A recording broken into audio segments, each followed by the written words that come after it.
students, today we are here with our last lecture of human reproduction, and in this video we will discuss about some disorders related to the reproductive system. The whole process of reproduction is getting completed, and now the time to know about what are the disorders related to the reproductive system. The first disorder that is called as oligospermia.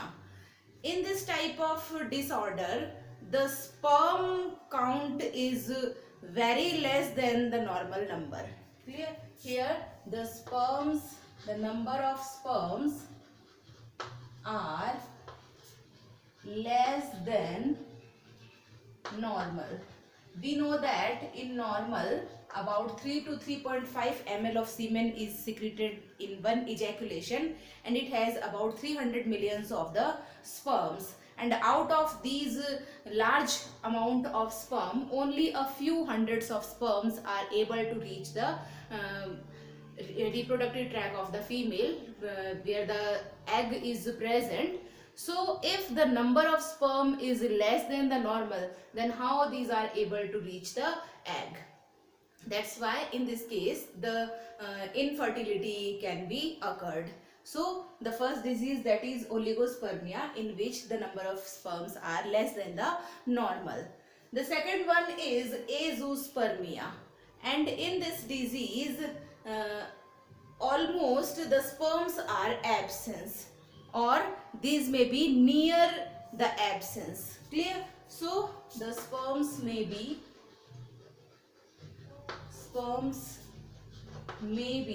absent or near the absence. Clear? So if the sperms are not there, then the males are infertile. The third one is cryptorchidism. Clear? In this disease, basically the testes do not descend into the scrotal sac.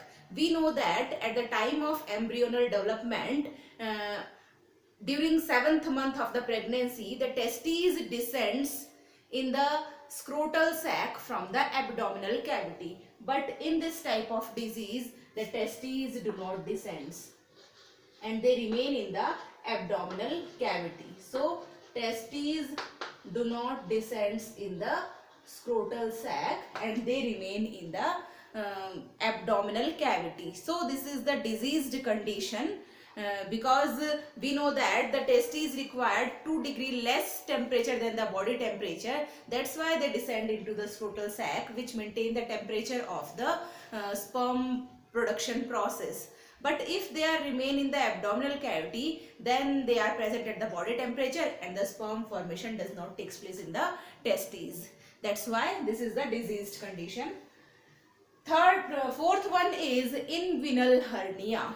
This is again a disease in which some loop of intestine is descend into the scrotal sac.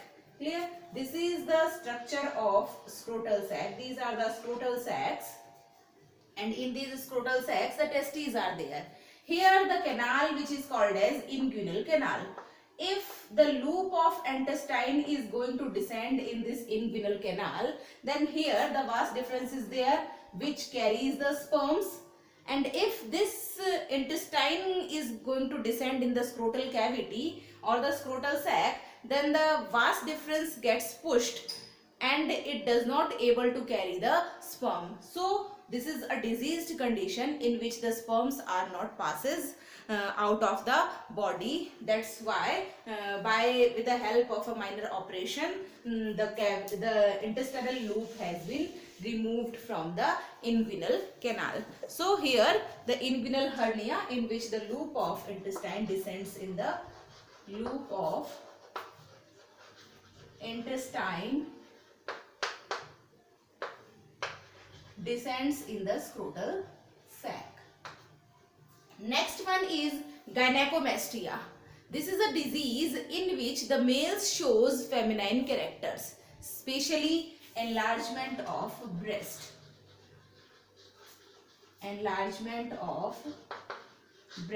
So this is a disease in which the male is with feminine characters, that is enlargement of breast. So this is again causes infertility in the males. Next one is hysterectomy. Hysterectomy is the disease in which the surgical removal of uterus is going to take place.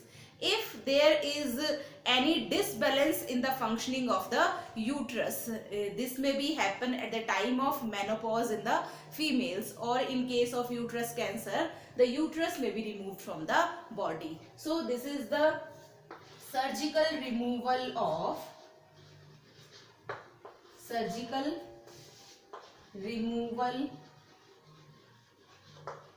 of uterus from the female body, and after removal of uterus the female is not capable of doing giving birth to a child. Next one is ectopic pregnancy. In ectopic pregnancy, the zygote is not move from the fallopian tube into the uterus. Now we know that when the zygote is formed, it will move towards the uterus, and the cleavage of zygote is going to take place.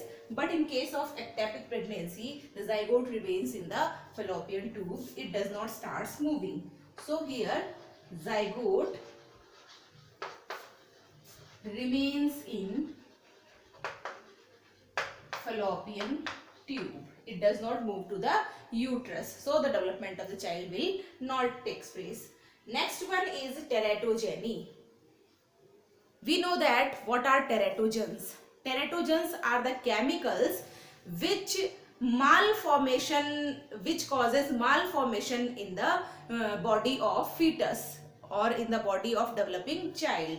So teratogens are the chemicals which are basically present in the tobacco or in the alcoholic beverages or in the drugs. If the pregnant lady is consuming this type of teratogens, then the fetus will be deformed or the malformed in condition. That condition is called as teratogeny. So in this case, the malformed fetus is going to develop. Clear? Because teratogens, which are the chemicals which can causes malformation in the body of fetus. So these are the some important disorders related to the reproductive system. Here the topic or the chapter, that is human reproduction, is getting completed. In our next video, we will discuss about another chapter of this unit, that is the last chapter of the unit, that is reproductive health. Thank you very much.